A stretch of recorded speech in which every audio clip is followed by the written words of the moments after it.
Hey, folks, welcome to Phantoms and Monsters Radio. Now, Louisiana is unlike any other place in America. It's a land of water, shadow, heat, old roads, moss-draped cypress, isolated canals, river towns, oil fields, bayous, and deep cultural memory. It's a place where folklore did not remain locked in books or passed down only as superstition. In Louisiana, the old stories seem to live alongside the people. There are swamp monsters and Rougarou legends. There are strange lights over water, phantom vehicles, voodoo and hoodoo traditions, UFO encounters, reptilian humanoids, and witnesses who insist that they experienced was not imagination, a misidentification, or folklore. So tonight, we enter that strange landscape. This is Unexplained Louisiana. Now, we begin in Westlake, Louisiana, with a recent report from April 14, 2026. The witness lives north of Westlake in an area surrounded by swamp, canal water, cypress, palmetto, vines, and thick growth.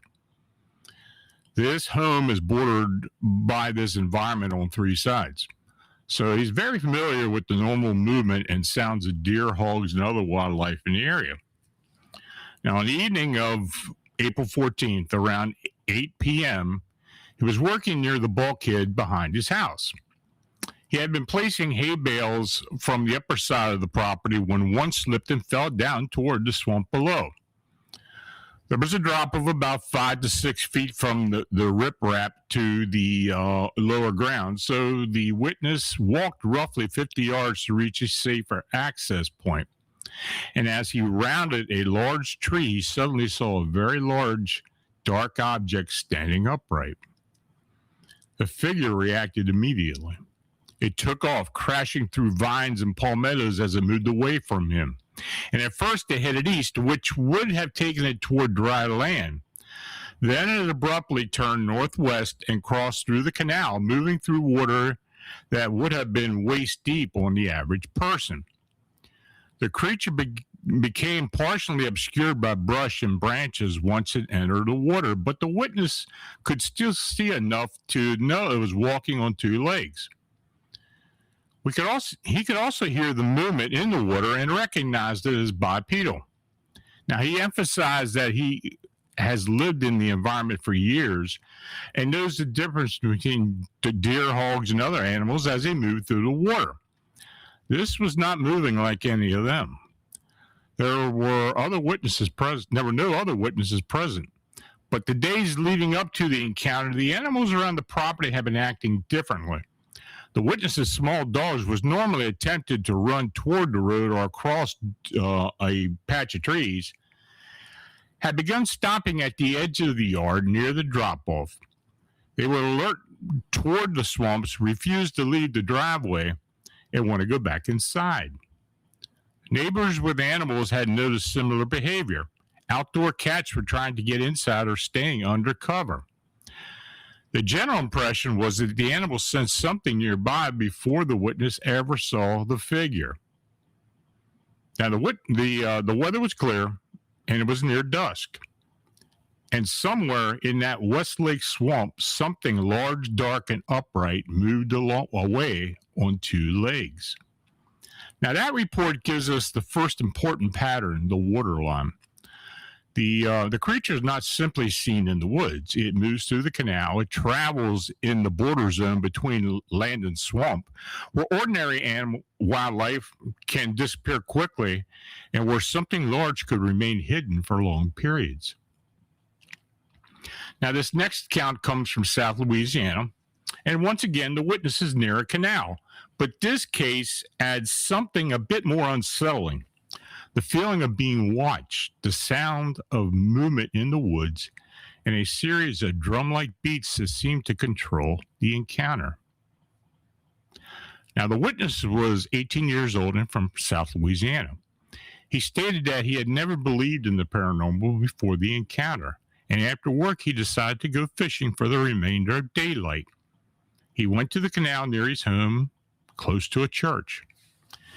And on his side of the canal, there was a levee leading toward a nature preserve and a highway. And on the other side were woods and a single tree with a warning sign. The witness had fished there many times before, though usually with other people. Each time they visited the spot, they would hear what sounded like a large animal running around in the woods. They always assumed it was a hog, but it never came out into view. And on this day, he was alone. And as soon as he got out of his car, he felt uneasy. He ignored the feeling, hopped over the gate, and walked down to the canal with his fishing poles. Now, at first, everything seemed normal. There were armadillos, birds, and other animals moving around. So he began fishing. About 15 minutes later, he felt the sensation of being watched. But he described it as unlike a normal gaze. It felt as if he were being watched from every direction at once. Then he heard it again, the sound of a giant animal running through the woods. In the distance, he heard an ominous bark. At first, he thought it might have been a dog. But as he walked along the bank and continued casting, the unseen animal followed him. Wherever he moved, it moved. The witness kept looking behind him, beside him, and ahead of him. This continued for about 10 minutes. Then he reached a point where there were marks in the tall, overgrown grass along the bank. That's when he heard it. Boom, boom, boom. He described it as a distant sound of a hollow drum being struck 3 times. Immediately after the drum beats, the animal in the woods became agitated and began running rapidly. The witness was now extremely frightened. He started fishing his way back toward the place where he had left his bag. Then he heard the drum again. This time, boom, boom. The creature moved in front of him. He froze. There was a small opening in the trees. He saw them shake as something walked through and looked at him. He couldn't see its face clearly, only a shadow and one eye staring at him. He described the eye as black, too black, like a portal. The creature then turned away from him. A single drum beat sounded. Boom. Everything went silent. The birds stopped chirping. The witness ran. He ran to his car and drove home.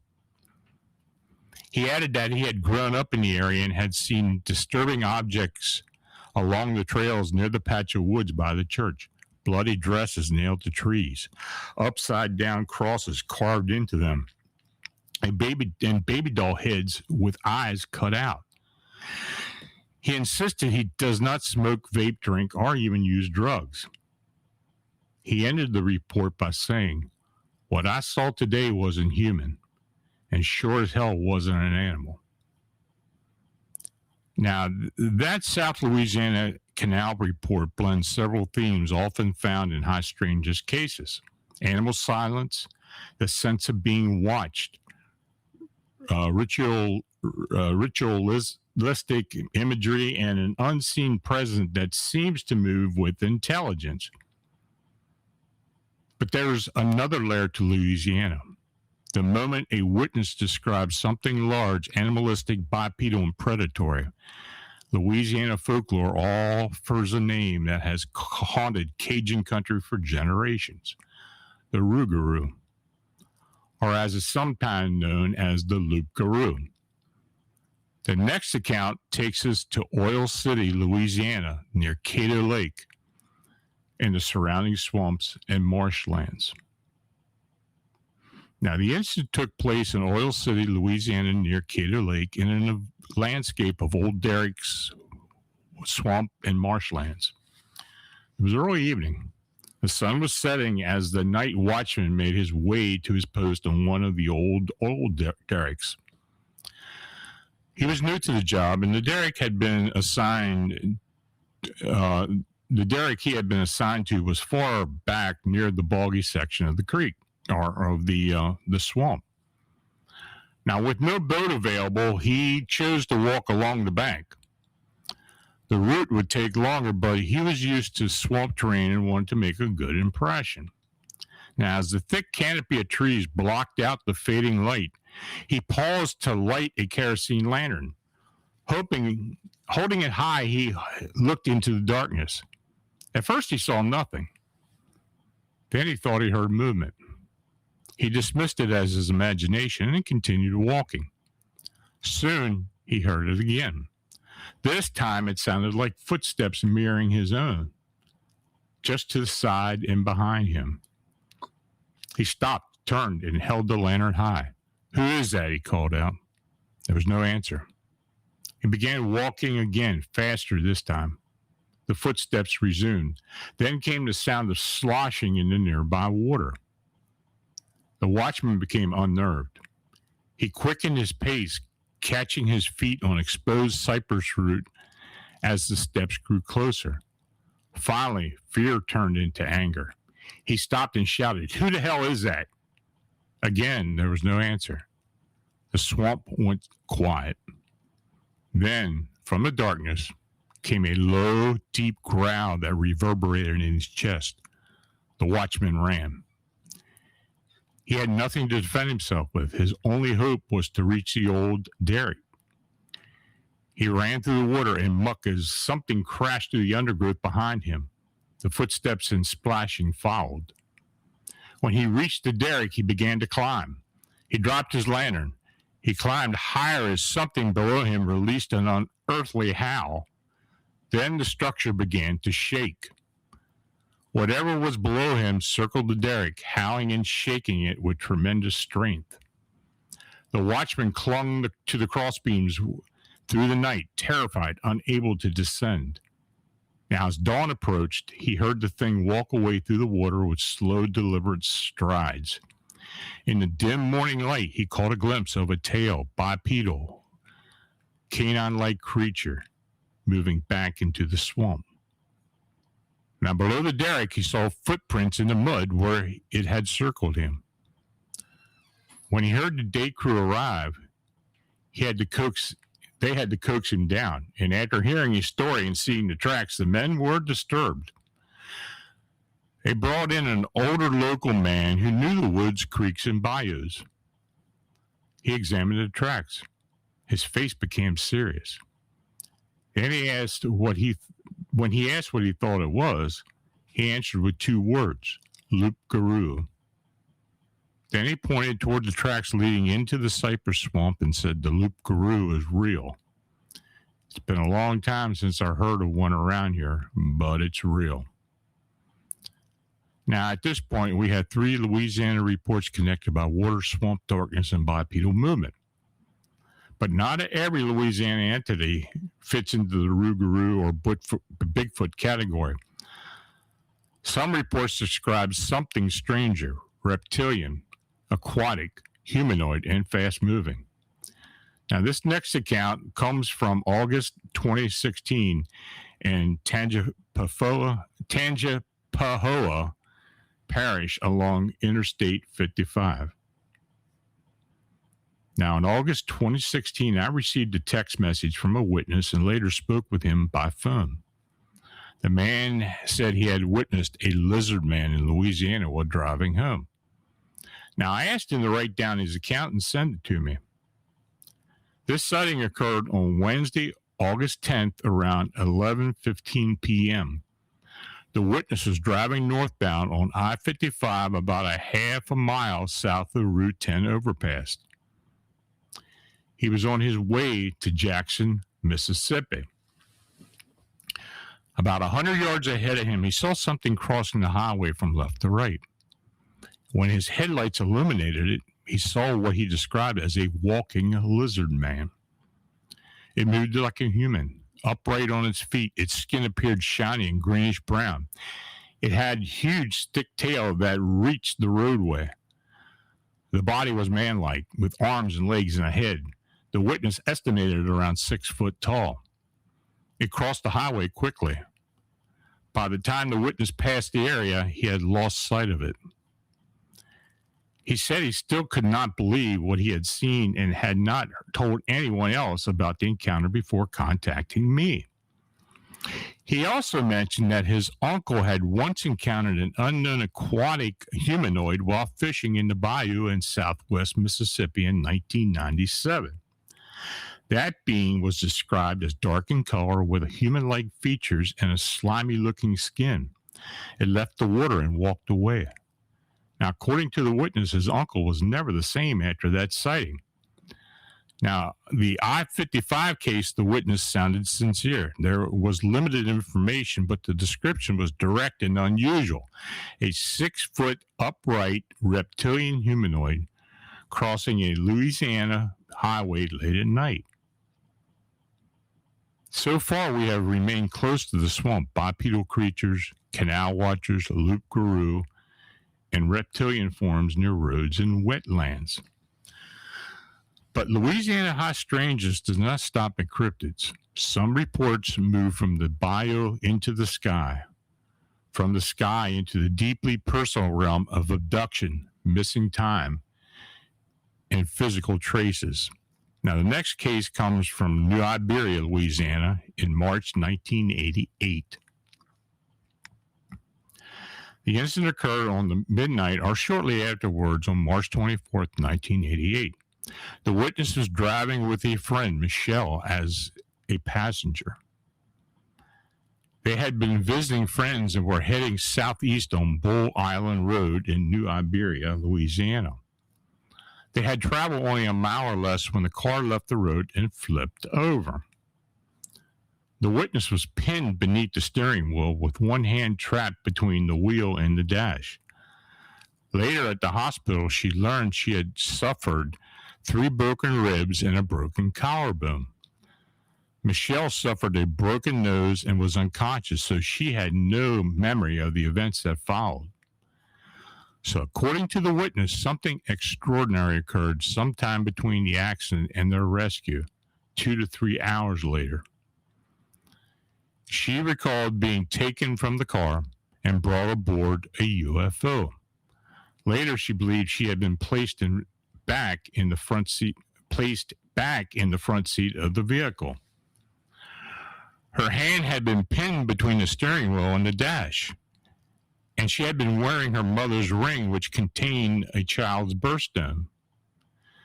She stated that a 6-foot-tall alien being removed her from the car, got her aboard the craft by unknown means, and cut the ring off her finger. she never got it back. The being was described as between 5 foot 10 inches and 6 foot, with a human-like female form, well-shaped and shoulder-length golden brown hair. The being wore a white outfit with a formal Japanese-looking top, a small collar, and long sleeves. The witness had a strong impression that the craft, which she never saw from the outside, was on the ground beside her car. She also described undergoing procedures that she had not consciously remembered at the time. She also said muscle tissue had been removed from her upper right arm from the shoulder toward the forearm. The cut was only about 2 inches long, healed without stitches, and left a very light scar. On the inside of the arm, she had additional tissue samples they had been taken, leaving 3 dots in a line. There was also a 1-inch cut under her chin, which healed with a faint, almost invisible scar. Later, 2 passerbys found the wreck, kicked out the window, pulled both women from the car, and called an ambulance. But the witness's memory of the interval between the accident and the rescue remained deeply unusual. A roadside wreck, missing time, an entity, a craft nearby, a removed ring, and physical marks she associated with procedures performed aboard that craft. Now, in Louisiana, some roads lead into the swamp. Some roads lead to encounters. And in the next case, a road seems to lead to another time. This next account is one of the most intriguing Louisiana anomalies in my file.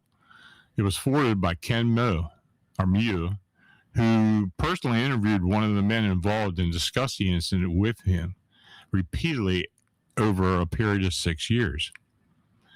The event took place on October 20th, 1969 on Highway 167 between Abbeville and Lafayette. Now, on October 20th, 1969, 2 men had just finished lunch in Abbeville, Louisiana. LC and his business associate, whom we will call Charlie, were driving north along Highway 167 towards Lafayette, about 15 miles away. It was around 1:30 in the afternoon. The day was clear and cool with blue skies and a temperature around 60 degrees. Traffic was light. Ahead of them, they noticed what appeared to be an old turtleback-style automobile traveling very slowly. As they approached, they realized the vehicle looked decades old, but it was in showroom condition. Because the car was moving slowly, they decided to pass it, but before doing so, they slowed down to admire it. LC, sitting in the passenger seat, noticed a large license plate clearly marked with the year 1940. As they pulled alongside the vehicle, they saw the driver. She was a young woman dressed in clothing that appeared to be from the 1940s. She wore a hat with a long colored feather and a fur coat. A small child stood on the seat next to her, also wearing a heavy coat and cap. The windows of the old car were rolled up. Now, at first, the strange clothing in the antique car were simply unusual, but then Elsie and Charlie noticed the woman's expression. She looked frightened. She appeared lost, confused, and on the verge of tears. She looked back and forth as if she did not know where she was. Elsie called out from the passenger side and asked if she needed help. She nodded yes. He motioned her to pull over because her window was up and she seemed to have no difficulty hearing. He had to repeat the motion several times. The woman began pulling over. Elsie and Charlie continued ahead and pulled onto the shoulder in front of her. Then they turned to look back. The old car was gone. There was no side road nearby, no driveway, no place where the car could have turned or hidden. It just simply vanished. As the 2 men sat stunned on the shoulder of the highway, another driver pulled up behind them. This third man had been driving behind the old car. He ran up to Elsie and Charlie and demanded to know what had happened. Now, from his perspective, he had seen the newer car slowly pass the old car. He saw the newer car pull into the shoulder. He saw the old car begin to do the same. But for a moment, the old car obstructed his view from the newer car. Then the old car disappeared. All that remained was Elsie and Charlie's car on the shoulder. The three men searched the area for about an hour, but they found nothing. The third witness wanted to report the incident to the police, believing it involved missing people, but Elsie and Charlie refused. They had no idea where the woman, the child, or the car had gone. The third witness eventually exchanged contact information with them, and for years afterward, he remained in touch, calling to discuss the incident and to confirm that the others remembered it exactly as he did. Now, the case remains one of Louisiana's strangest road anomalies. A frightened woman and a child in a pristine 1940 automobile appearing on a 1969 highway, acknowledging that they needed help, beginning to pull over, and then vanishing in front of multiple witnesses. Now, that case shifts the atmosphere of this presentation. We move from creatures and physical encounters into something more elusive. Time, place, and the possibility that certain landscapes may briefly overlap with another moment. And now we move into New Orleans. New Orleans is one of the most paranormally charged cities in the United States. It is a city of cemeteries, old streets, layered cultures, spiritual traditions, folklore, tragedy, and survival. The next report begins as a simple morning walk during quarantine, but it becomes something the witness could not easily explain. Now, the witness lives in New Orleans and was born and raised in Louisiana. She described the state as a hotspot for the paranormal, voodoo, witchcraft, hauntings, vampire legends, bayou, werewolves, and other traditions. Now, during the quarantine period, the city had become unusually empty. Few people were out and about. Because the witness was struggling with depression and anxiety, she and a companion had begun taking morning walks around the city each day. One morning, the atmosphere felt different. The witness has extremely pale skin and said that throughout her life, people had compared her to Snow White and to vampires. This morning, she was wearing a black dress, and as she approached a street crossing, she saw a man on the other side who appeared to be approaching her. For reasons she could not explain, she suddenly had the thought that he was going to think she looked like a vampire. She noted that she had a strong intuition and gave an example involving a rescue kitten in which she felt compelled to take a receipt in case the cat's sex had been misidentified. Later, the intuition proved correct. And as she crossed the street and the sunlight hit her, the man suddenly released what she described as the largest wolf-like howl she had ever heard from any creature. The strange part was her reaction. She did not feel afraid. She did not even feel that it was especially strange at the moment. She simply crossed the street and never looked back. Later, reflecting on it, she wondered if he had somehow picked up her scent. She also acknowledged that New Orleans had homeless people, mentally ill individuals, and drug addicts. But the man may have been an ordinary person behaving erratically. But she could not shake the possibility that this was something more. In a city already filled with vampire lore, werewolf legends, and occult atmosphere, a wolf-like howl directed at a pale woman in black during an empty New Orleans morning felt like something pulled directly from the city's older shadow. Now, the response to that New Orleans post brought forward another disturbing account, this one connected to the aftermath of Hurricane Katrina. Now, this report is not a cryptid sighting. It's not a UFO case.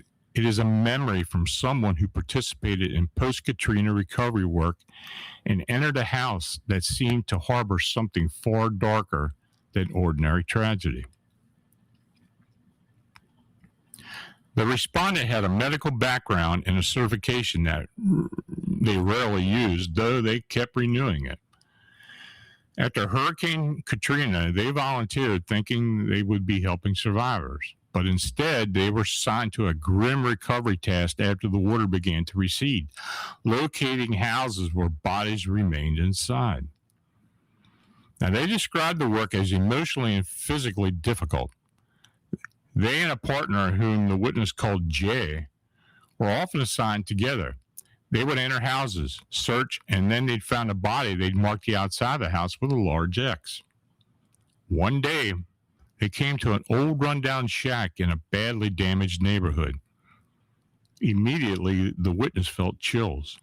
They described the sensation as different from the feeling of finding a body. This was a deeper, more chilling sense that something was wrong. Against their instincts, they entered. Inside were strange bones hanging from the ceiling, beads, and carvings into the bare wood walls. The witness believed the bones may have been those from cats. The atmosphere suggested that unusual rituals or practices may have taken place there. Now, in the kitchen area, they discovered an elderly woman who had chained herself by the wrist to a beam. Her condition was deeply disturbing, yet the detail that most affected the witnesses was her face. It still appeared strangely animated with a fixed, unsettling expression. Then the witness heard an unearthly cackling noise. Their fight or flight response took over. The witness and Jay fled the house, quickly painted the X, and ran to the next location. So that night, they discussed what had happened. Jay had heard the cackling too. Both tried to rationalize it as wind or some other natural sound, but the memory stayed with the witness and continued to disturb them. Now, whether the house was connected to voodoo, hoodoo, ritual practice, mental illness, tragedy, or something else entirely, the witness remembered it as one of the most terrifying experiences of the Katrina recovery period. Now, that brings us to the broader culture and spiritual background of Louisiana, particularly New Orleans. It's impossible to discuss Louisiana high-strangeness without addressing the powerful and often misunderstood traditions of voodoo, hoodoo, conjure, root work, and spiritual practice. These traditions have been distorted by Hollywood, sensational fiction, and outsiders who reduced complex religious and folk systems to horror imagery. But in Louisiana, these traditions are part of the cultural landscape. They are not merely spooky decorations. They are history, survival, resistance, healing, fear, belief, and power. Now, the practice of voodoo has roots that reach back to Africa. The word itself is often associated with the ideas of God, the Creator, or the Great Spirit. In Louisiana, particularly New Orleans, voodoo and hoodoo developed through the blending of African spiritual traditions, Catholic symbolism, indigenous knowledge, European folk elements, and the painful history experience of slavery. When enslaved Africans came to the Louisiana Delta, many brought with them spiritual knowledge involving roots, herbs, bones, natural elements, and the belief that the world is alive with spirit. Over time, under pressure from slavery and religious suppression, traditions shifted, blended, and adapted. Hoodoo, conjure, and root work became part of the everyday life of many people. These practices often involved protection, healing, justice, spiritual communication, and attempts to influence one's circumstances through natural and spiritual means. Now, in New Orleans, voodoo became especially associated with figures such as Marie Laveau, the famous voodoo queen of New Orleans. Laveau is remembered as a powerful spiritual figure who blended Catholic devotion with African-derived spiritual practice, creating a uniquely Louisiana expression of voodoo. Even today, people visit her tomb seeking favors, blessings, and spiritual intervention. Reports also persist that Marie Laveau's apparition walking through the French Quarter. Now, the Gautier family Salt Cross account also reflects this belief system. When they woke one morning to find a cross of moist salt on the front porch, neighbors gathered and newspapers carried the story. In many places, such as an object might be dismissed as a prank, but in Louisiana, a salt cross in the language of hoodoo could be understood as a warning of trouble. This does not mean every strange object or every old house or every eerie feeling in Louisiana is supernatural. But it does mean that the symbolic environment of Louisiana is different. Signs have weight, places have memories, and folklore is not always treated as fiction. Now, tonight's reports take us across Louisiana's strange geography. We began in Westlake, where a large, dark, upright figure moved through the swamp and canal water as local animals reacted before the sighting occurred. We followed a young fisherman along the South Louisiana canal, where unseen movement, hollow drum beats, silence, and a shadowed eye turned an ordinary evening into a terrifying encounter. We climbed on an old Oil City derrick with a night watchman as something canine, bipedal, powerful, and howling circled below him until dawn. We watched a reptilian humanoid cross I-55 in the Tangipahoa Parish. We examined a new Iberia UFO abduction account involving a wrecked car, missing time, an entity, scars, and a missing ring. We traveled Highway 167 between Abbeville and Lafayette, where a terrified woman and child in a 1940 automobile appeared in 1969 and vanished before multiple witnesses. We walked through New Orleans during quarantine when a man let out a wolf-like howl at a pale woman in black. And we entered the aftermath of Katrina, where a recovery worker encountered a house filled with ritual signs, tragedy, and an unearthly cackle that two people heard and never forgot. What ties all these reports together? Water, isolation, old roads, cultural memory, spiritual atmosphere, animal reaction, witness fear, and the sense that Louisiana, the boundary between the ordinary and the impossible, is thin. Perhaps this is why Louisiana produces so many strange accounts. The landscape itself seems to hold stories. The swamp hides what it does not want to reveal. The road may not always lead to the same time. The city may remember what the living tries to forget. And the old names, Rougarou, Loup Garou, spirit culture, conjure, voodoo, hoodoo, still carry force. This has been Unexplained Louisiana. Now, please subscribe to Phantoms and Monsters Radio, activate the notifications, share this presentation with others in the Unexplained.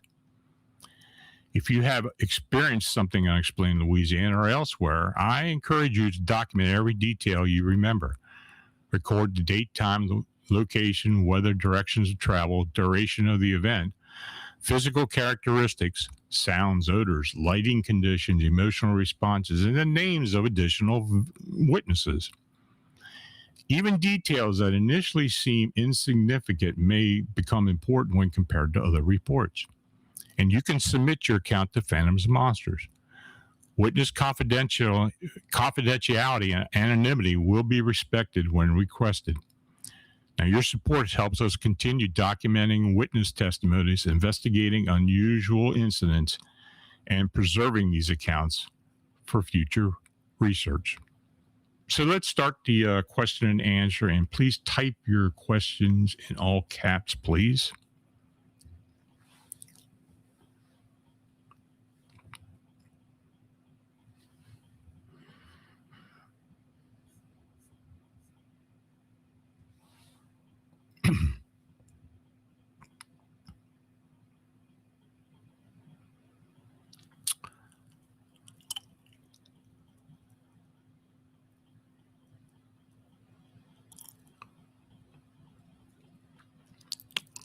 Well, I see one. Okay, dagnabbit. There's an island in Louisiana swamp that is infested with many dogmen. There have been rumors of something like that in various places, but there's a lot of bipedal creatures that show up in Louisiana. I mean, like the honey swamp creature and other things. Is that a Bigfoot or is that a cryptid canine of some type? Nobody really knows. And all the stories seem to kind of blend into each other, but there's a lot of variations as well.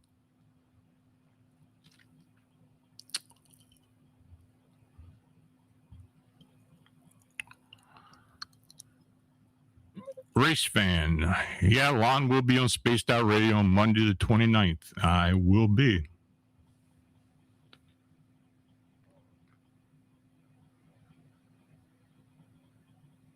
Any other questions, folks?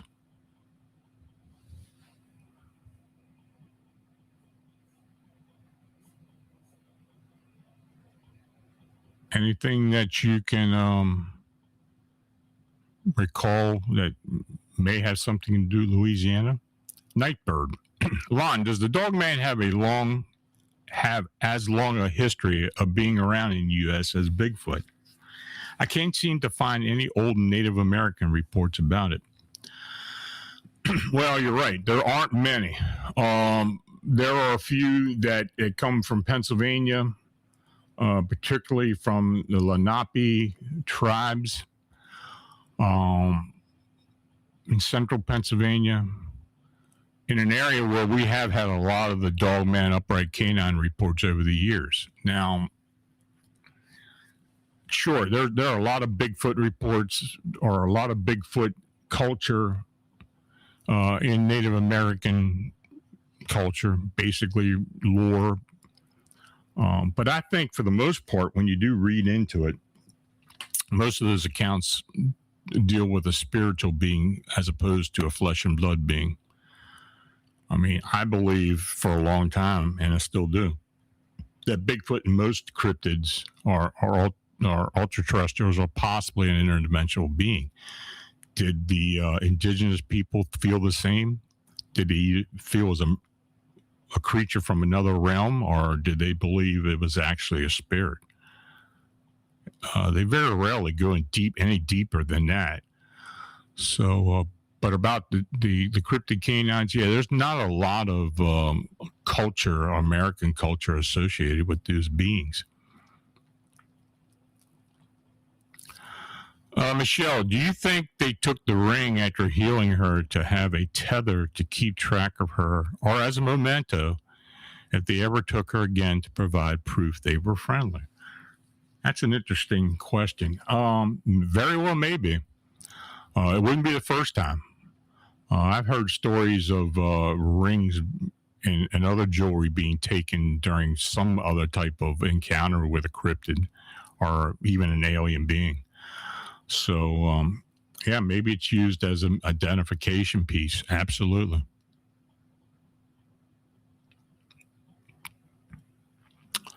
Lala Bright, you said before that witness testimony matters. Have you ever found a recurring detail in Louisiana cases that was so consistent across strangers that it changed the way you viewed the phenomenon? Well, more so the Rougarou or Loup Garou sightings, and I've had several of those over the years. Many times they seem to want to be seen for whatever reason. Now, is it something, a territorial thing? I don't know about that, but it does seem to want to let people know that it's there and that, they shouldn't mess with it. And that's primarily what goes on with most of the cases that I've read. Now, again, are these creatures who are there all the time, or are they ultra-terrestrial beings? I don't know. It may be different. I think they're tied to the culture, and that maybe they're just simply cryptid canines that are called something else someplace else. The whole Rougarou thing has kind of actually come from old, the old stories from the old world, especially in France. Cajun people were in Nova Scotia, and then they moved into the Louisiana area. There's a lot of Creole influence as well as Creole religions, and which voodoo, hoodoo, Santeria, and others are associated with. So there's quite a blending with all this. I have had cases where I have been involved with Obe and voodoo and other Creole religions that have kind of mixed a lot of different phenomena together. And I think for the most part, the Rougarou thing has become more of a symbol, more of an association between all the phenomena in Louisiana. Bianca Hand, the story of the man howling at the pale woman reminds me of the sightings of Count Saint Germain. I may one day do an entire show about Saint Germain. It's an interesting story. It's bizarre. It may even have some real deep roots into how this country was founded. There have been several accounts of this individual that just popped up at certain times, certain places, especially in early American history. It's a thought. I may actually do that.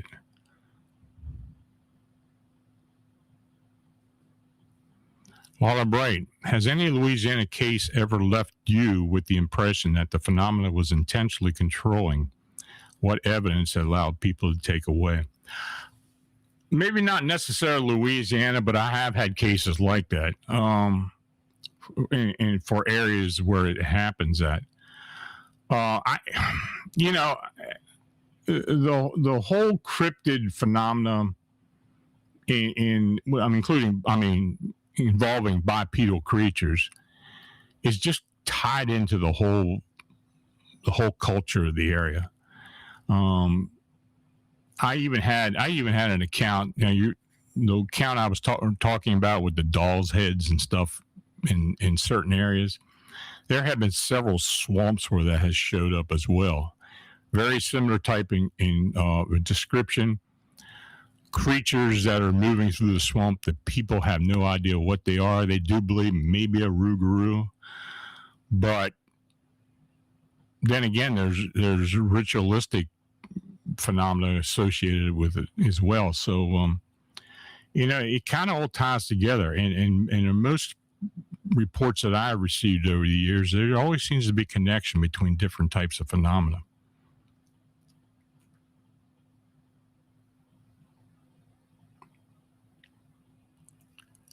Anything else? Michelle, do you think the quarantine story that the man was actually a shape-shifting werewolf? Could have been.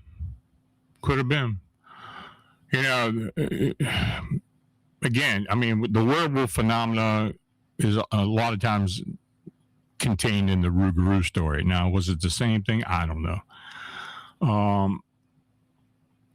I have literally had reports over the years from Louisiana or in the bayou areas around the Gulf where people do swear that there's a shape-shifting type creatures in these areas. I've even heard in Arkansas where people say that they've seen Bigfoot shift into other creatures and possibly even back into humans. It's like a werewolf that's basically like a Bigfoot. I don't know. I've heard a lot of strange things over the years.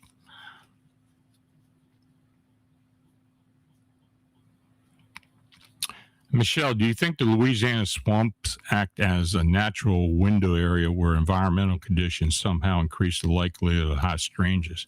It very well could be. I have seen cases where it does suggest that there may be portal activity, and that these dark, deep areas in the swamps may actually hold these types of portals or gateways.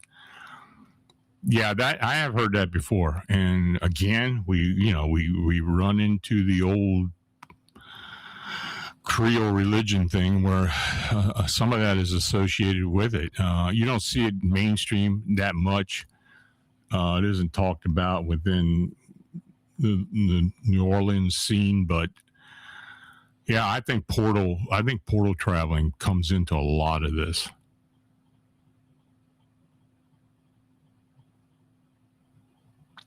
Michelle, do you think the woman in the Elsie case accidentally hit a vortex and skipped timelines and ended up in the same room, just a different time, and then shifted back, possibly?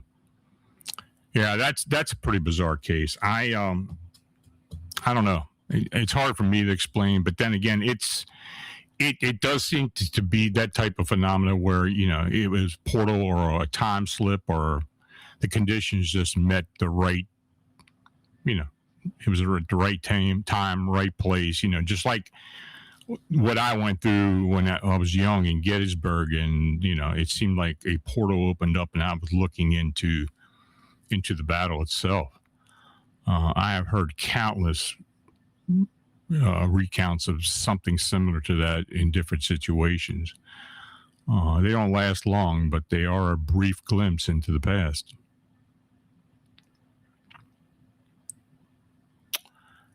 Alice Staring, Lon, have you talked to Dark Waters lately? Love his dog man and cat. I have not talked to James in quite a while. Occasionally, he'll get involved with something, contact me, and we'll talk.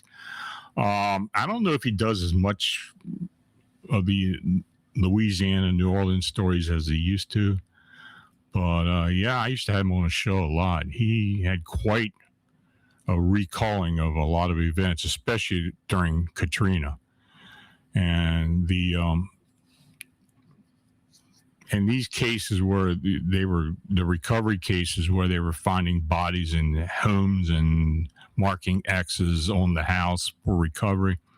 That's entirely true. And he had a story about an alligator man or some type of alligator creature that was moving through the New Orleans neighborhoods as well. So, yeah, I had to get in contact with James and see if we can come up with something. I would like to have him at least tell me some new things he has encountered or things he's heard about.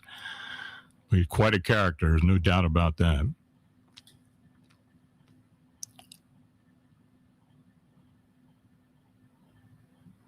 Paula Bright, what's the darkest case involving rituals that still has no satisfying explanation? I've had personal cases involving ritual that are kind of private and more than anything, but I have been involved with a couple cases where there's been Creole religion type involvement. I had a woman not far from me whose grandmother was an Obe priestess who lived up in Brooklyn. She lived locally. Her grandmother died. Apparently, her grandmother had upset some people, and when she died, the curse that they inflicted on her came to the granddaughter. And that was quite a bizarre case. It was basically trying to clear whatever this was out of the home, and it was causing issues. And I had to do a deep dive into the whole thing. It was very knowledgeable. I mean, it was a very interesting bit of research, things I never knew about. So, but I have a lot of respect for the culture and the voodoo and the other Creole religions and rituals that even Santeria, which is used more so in the Latin communities, but it's still part of the same type of system.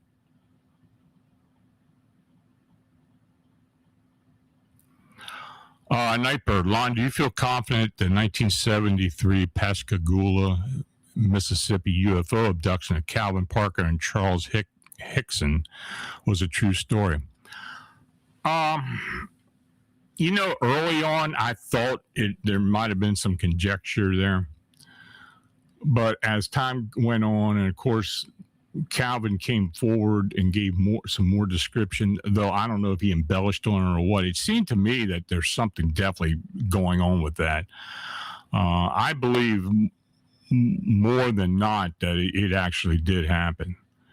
There were other reports in the area of something very similar, but they didn't get, a lot of that didn't get out. I heard a lot of behind the scenes stuff that may have been associated with that, either the same beings that showed up that day or not. But yeah, I believe it really happened.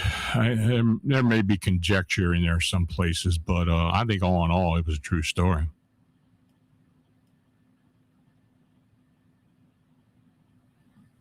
Anything else, folks?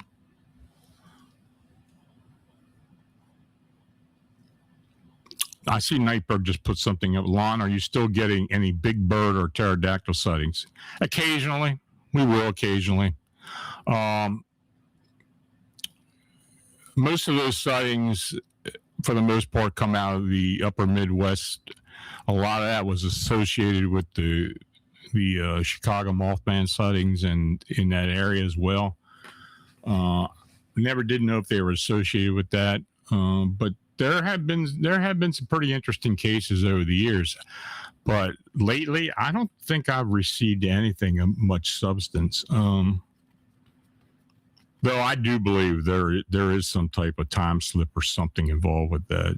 I mean, are these indigenous beings that have a flyway that move, like some people suggest, they move up from Mexico and into the upper Midwest? And look, we have sightings here in Pennsylvania as well. So, you know, I don't know the whole story on that, but yeah, it's and I did. Oh, and I see Marla wrote up there. I love Thunderbird stories. I did post some Thunderbird stuff this past week, so if you want to go back and check that out, I may do a series on Thunderbirds at some point. Show on Minnesota. I'll see what I can do. Minnesota is one of those states you don't get a lot, but when you do get one, it's usually pretty interesting. So I'll see what I can find. Okay, folks. So until next time, remain observant, trust your instincts, and remember that the world around us may be far stranger than what we have been led to believe. So have a nice evening. Have a great weekend. See you next Friday. Good night.